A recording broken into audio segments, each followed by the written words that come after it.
welcome to my channel. I'm Anne and today I'm going to be bringing you my horror reading challenge TBR. So coincidentally, as I was in the mood for some spooky books and getting into the horror book vibes and kind of feeling that I need to get into horror, this video came up by Wicked Reading suggesting that I take part in this year-long reading challenge. So this is created by Wicked Reading, as I've just said, and it starts on the 1st of October and goes all the way to September 31st of 2026. So it's kind of reminiscent of the Our Fantasy Bingo that goes around in April. That's a year-long challenge. So we get this gorgeous bingo board, and I have spent some time today figuring out all the prompts that I want to hit off. I have tried to aim for hard mode for some of them, but again, I don't 100% know if I've hit hard mode until I read the book. So there is two on here that I haven't chosen yet. One is stolen from another TBR, so I haven't watched any videos because I only saw the video today and there's no videos added to the playlist to hit hard mode, so I can't pick from anyone else's TBR, but hopefully there will be a couple of videos coming up soon that I can pick from, and one is picked by chance. So I've added a bunch of books to a spinner wheel and we're going to spin it together and choose the book that we fit for this prompt. So I've filled out my bingo board as much as possible, and fingers crossed that I actually hit all of these books because all of them seem very, very interesting and ones that I do want to read and check out. But the first prompt for this horror bingo is published in 2025, and the book that I've chosen to complete this prompt is The Dead Husband Cookbook. So I am part of the influencer team for Allen and Unwin, which is a publishing house, and every month they send out a catalogue of books that we can pick from to choose and kind of get given for free so we can talk about them. And I have chosen this one for the month, and I'm hoping that I actually get this one. But this is from what I know about a celebrity chef, and something weird is happening about her husband or something like that where no one knows where he's gone, and look, it just sounds really interesting and I'm really hoping that I can get to this one. So prompt number 2 is mixed media, and the one that I'm going to be hopefully taking off this prompt with is Dracula by Bram Stoker. So this is about our main character Jonathan, who makes a big revelation in Count Dracula's castle. This is all told in letter format, so I'm very like diaries and journal entries, so I'm very excited for this one. I'm pretty sure I read this as a teenager, but I can't be 100% sure, but I am excited and I really love this edition that I have, like the blood splatter and the teeth, so I'm very intrigued about this one. We then have prompt number 3, which is indie and self-pubbed, and one that I am going to be using to tick this off is We All Rot Eventually by Mia Ballard. This is a horror novella. I have no idea what this is about, but I've heard really great things about this from Jan Agaton, and I'm very interested to check it out. This is a novella. It's available on Kindle Unlimited, and I thought that I could dip into the novella before I jump into some of her full fiction work. So yeah, I'm very excited for that one. The next one is paranormal, and hard mode is something to do with ghost hunters and investigations, and I am picking up in episode 13 by Craig DeLuey. This went around for quite a while last year, I think, and I'm very intrigued about this one.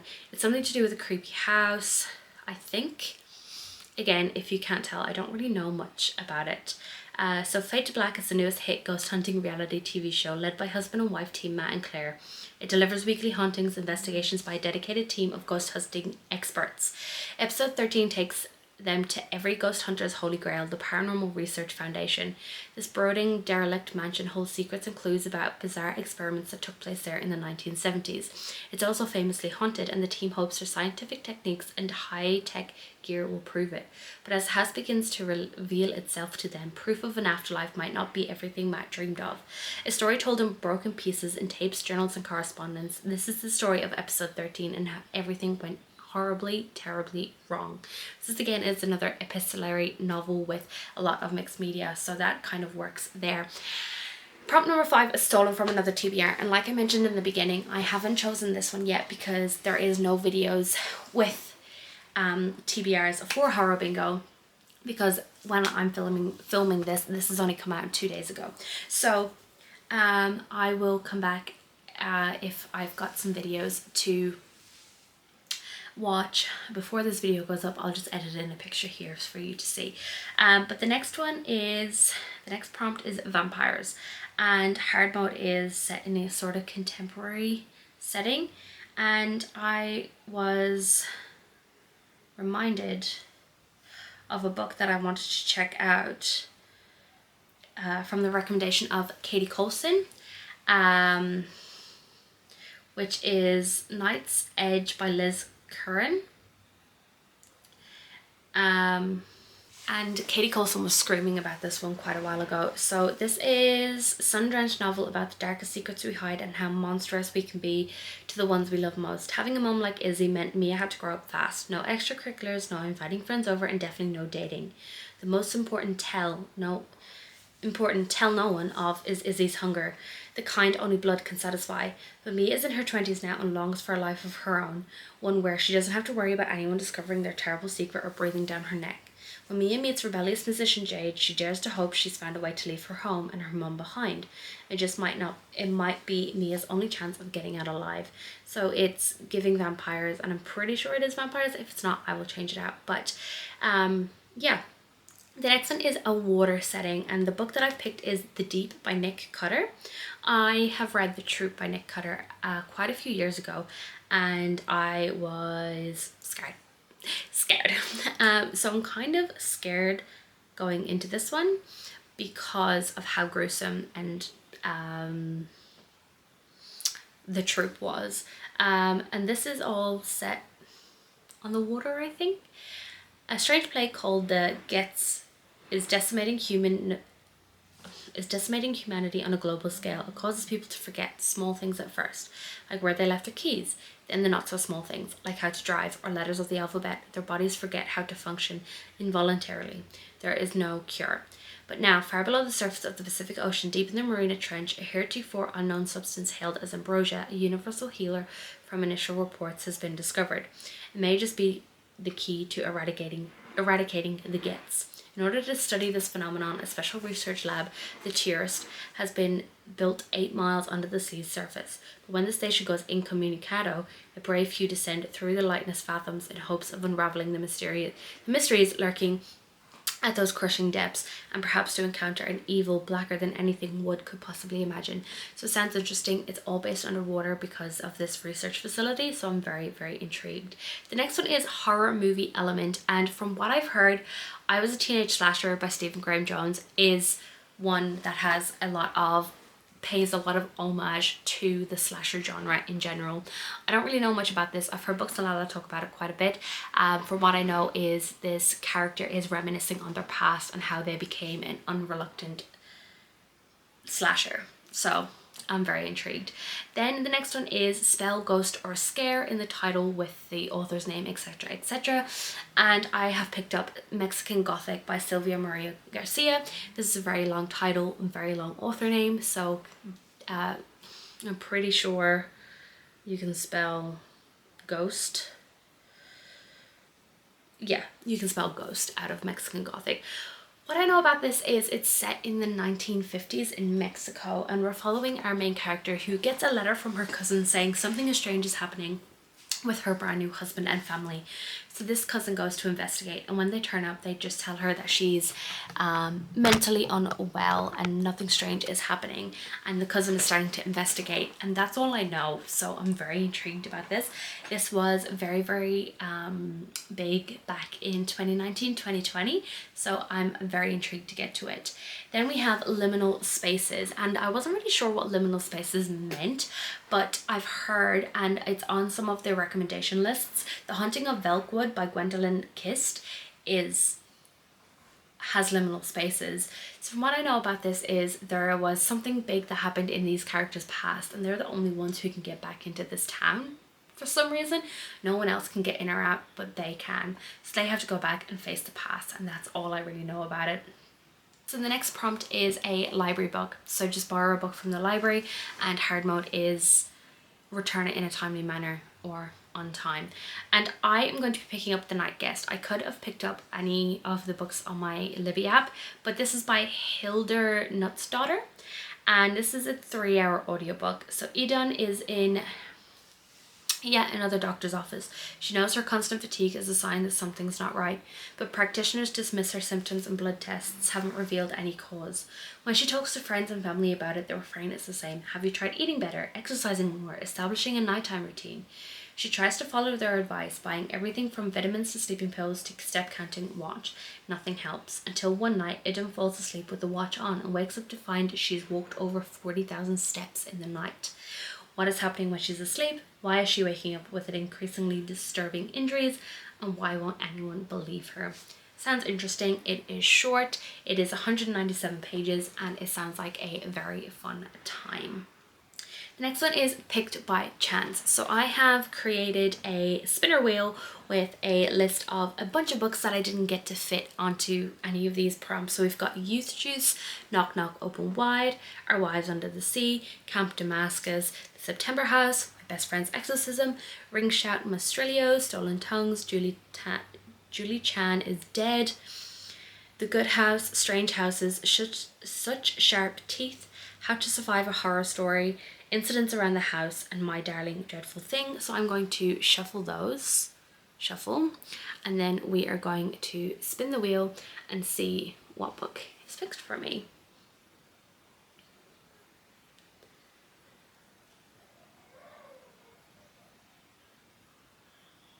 What is that? Strange Houses. Oh, okay. Yay, this is actually one that I physically own. So we've got Strange Houses by Yuketsu. So this is a Japanese translated novel, and I got this gifted to me from Alan and Unwin from their publisher list. So in a sinister hidden room, a dead space between two walls, a sealed cellar, a child's face glimpsed at a window. Every house hides secrets, but some secrets are far darker than others. More than 1 million readers have discovered the terrible truth behind these strange houses. Now it's your turn. So what's really cool about these is it just has like diagrams of houses and there's interviews, and it's very mixed media format. So hopefully it'll fly by. My friend Steph also got this from the publisher, and she read it and flew through it in one evening and was obsessed with it and gave it 5 stars. So I'm very, very excited for this one. The next prompt is a book you've been putting off, and one that was really, really popular back in 2019, 2020 was Imaginary Friend by Stephen Chbosky. I have heard not great things about this, but also great things about this. So I've been putting it off for a long time. It's been sitting on my shelf since, I don't know how long ago, but this is a very chunky book as well. So I've been very scared to get to it. So imagine leaving your house in the middle of the night, knowing your mother is doing her best, but she's just as scared as you. Imagine starting a new school, making friends, seeing how happy it makes your mother, hearing a voice calling out to you. Imagine following the signs into the woods, going missing for 6 days, remembering nothing about what happened. Imagine coming back a totally different person, thinking you're going crazy or being the only one who knows what's coming. It's about a creepy child. That's all I know. And I'm very, very scared about this one, but also very intrigued because this is the author of From the Perks of Being a Wallflower, and then he came out with a novel 10 years later that is a horror. So I'm very intrigued, very excited, also very scared. And hard mode is to make this the first book that you pick, like tick off for the bingo board. So this is probably going to be one that I'm going to be hitting first thing in October, fingers crossed. Which is also kind of terrifying because it's massive. But so the next prompt is LGBTQIA plus rep, and the hard mode is that the main character is of LGBTQIA plus. And the book that I've chosen is Manhunt by Gretchen Felker Martin. I've heard some good things about this and also some different things about this. So this is 296 pages and it seems interesting. So Beth and Fran spend their days traveling the ravaged New England coast, hunting feral men and harvesting their organs in a gruesome effort to ensure they'll never face the same fate. Robbie lives by his gun, and one hard learned other people aren't safe. After a brutal accident entwines the three of them, this found family of survivors must navigate murderous turfs, a sociopathic billionaire bunker brat, and awkward relationship dynamics, all while outrunning packs of feral men and their own demons. Sign me up. Just sign me up. The next one is a buddy read, and I don't really have anyone that I buddy read horror books with. I have a lot of romantic girlies and I don't really have anyone horror. So what I've decided to do is I'm going to be picking up the November Literally Dead book club book, and I'll be jumping into the live discussion with Books and Lala, and like jumping onto the live show and watching Books and Lala have discussions with this. But the book is Fertility by Nuzu Ono, and I have no idea what this is. It's just the next horror pick from the Literally Dead book club. It's coming out in November, so I have no idea. So it's for readers of Oyinkan Braithwaite's My Sister the Serial Killer. This is a monstrous, gleeful, bitingly funny tale of murder, body swapping and bloody vengeance. So Chia runs one of the best restaurants in Abuja, Nigeria, and is renowned among the male clientele for her captivating beauty. She is every man's dream woman and delicious hot pepper soup. But her hot pepper soup has a secret ingredient and her beauty is not what it seems. Claire is a 50-year-old British woman living in Abuja with her young Nigerian boyfriend and his beautiful cousin Shade. Consumed by jealousy and resentment and blinded to the poisonous tendencies of her beloved son after a night out at Chia's infamous restaurant, Claire's carefully organised life spirals into chaos. Both women seethe with rage and bitterness, and when a trickster spirit offers them revenge on those who have wronged them, they cannot resist. Sounds interesting, and I'm very intrigued to jump on the live show and have a discussion with everyone. It's going to be very, very interesting. So the next prompt is recommended, and one that is highly recommended by quite a few booktubers that I've watched, but mainly Books and Lala. I'm going to be picking up Our Share of Night by Mariana Enriquez. So this is translated from Spanish, so I'm very, very intrigued by this, and I've heard nothing but great things about it, but she is a bit chunky, so I'm a little bit scared about this. So there is no synopsis on the back of the book, so I've just pulled up Goodreads to have a look. And so this is about a woman's mysterious death that puts her husband and son on a collision course with her demonic family. A young father and son set out on a road trip devastated by the death of the wife and the mother they both loved.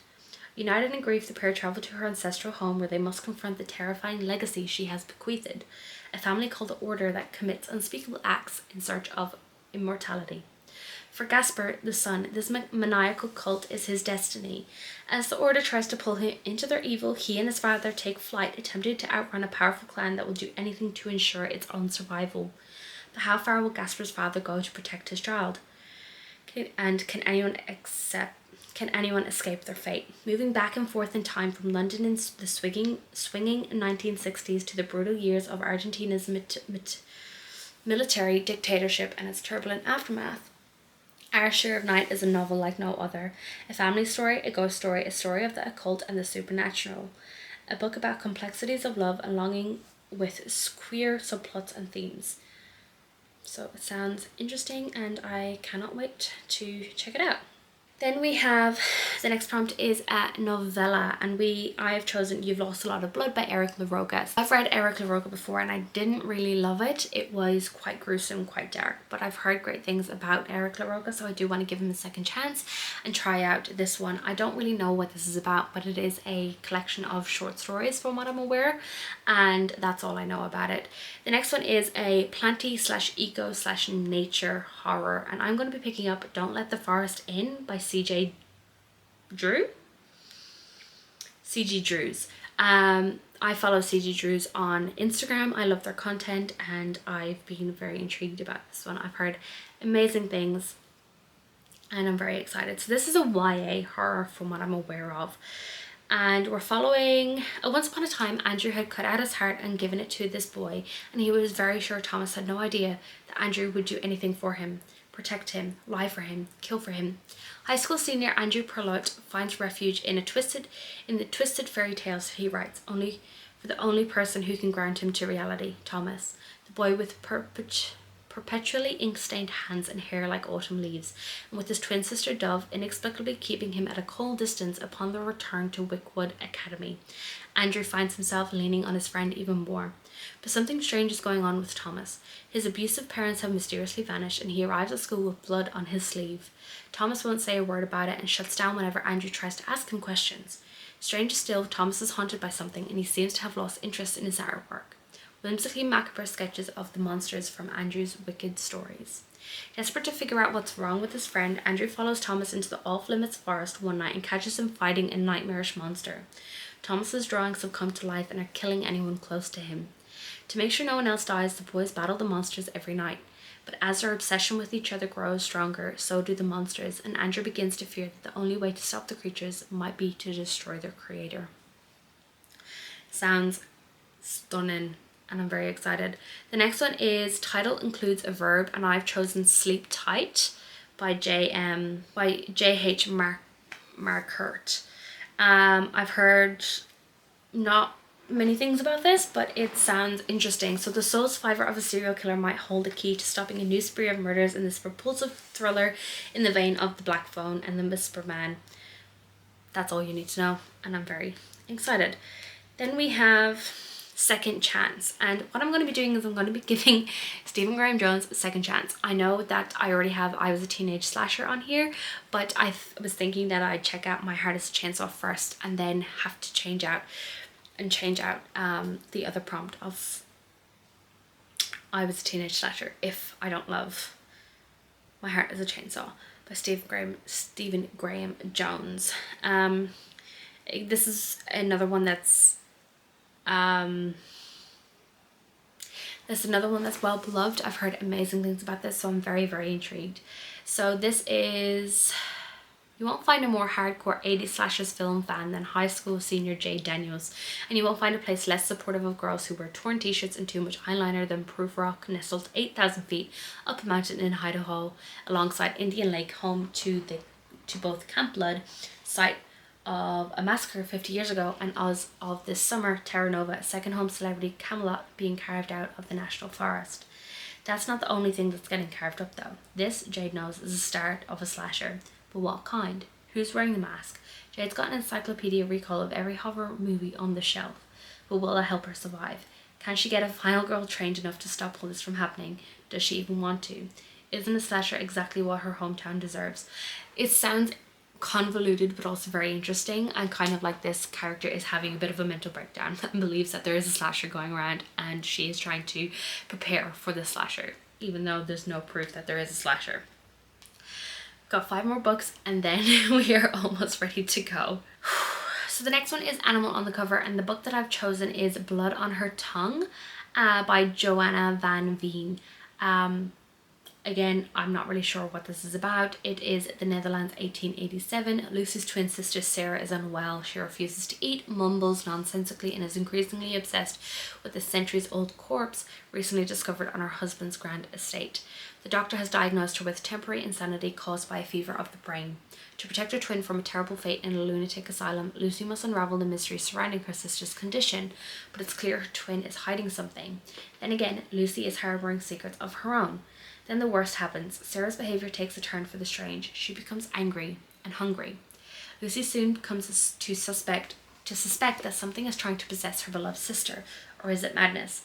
As Sarah changes before her very eyes, Lucy must reckon with the dark, monstrous truth, or risk losing her forever. It sounds kind of like a vampire story, so I'm very intrigued. Then we have a one-word title, and I'm going to be choosing Overgrowth by Mira Grant. I have been anticipating this release this year, and this is an alien story from what I know.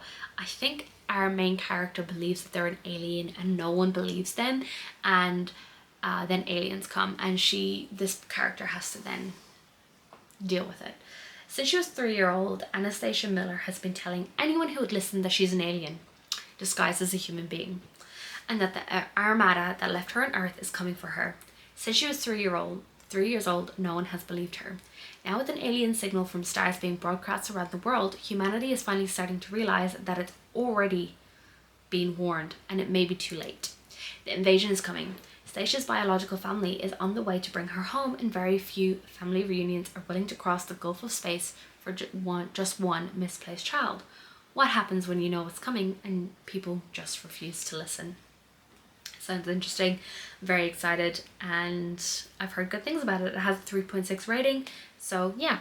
Then we have a debut book, and I'm going to be checking this off with Chlorine by Jade Song. So what I know about this is our character is a very talented swimmer, and her goal in life is to be the best at swimming. But the thing is, she doesn't believe that she is actually human. She believes that she is a mermaid in disguise, and she will go to any lengths to become the mermaid that she needs to be, no matter how much blood is spilled. And I'm very, very intrigued. The next prompt is works with another goal, and I have picked Into the Drowning Deep by Mira Grant. This is on my 2025 TBR, so this is one that I have to read pretty soon anyway, and it ticks off my 2025 TBR. So this one works really well. So what I know about this is there is killer mermaids. 7 years ago, the Artigatas set off on a voyage to the Mariana Trench to film a mockumentary bringing to life ancient creatures of legend.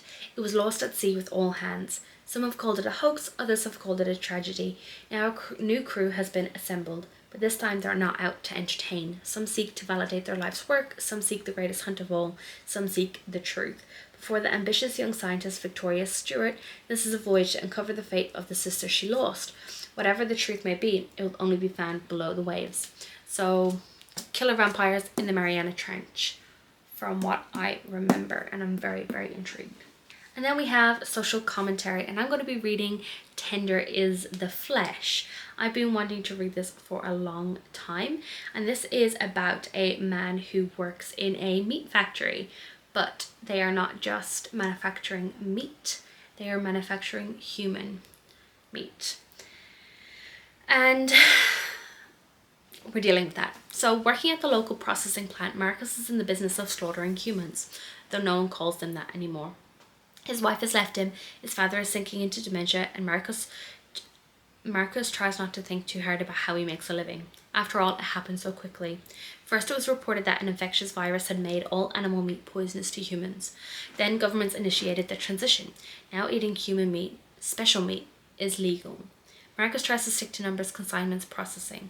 Then one day he's given a live specimen of the finest quality. Though he's aware that any form of personal contact is forbidden on pain of death, little by little he starts to treat her like a human being, and soon he becomes tortured by what has been lost and what still might be saved. I've heard that it's bleak, it's horrifying, it's terrifying, and it hits home for a lot of people, and it's very close to home. So I'm very intrigued by that one as well. I've been wanting to read it for a long time, and it's another translated work, so I'm definitely getting through some translated fiction on here, which is great.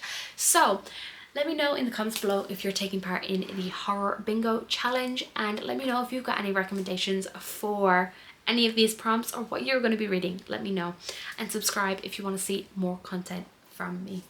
Bye.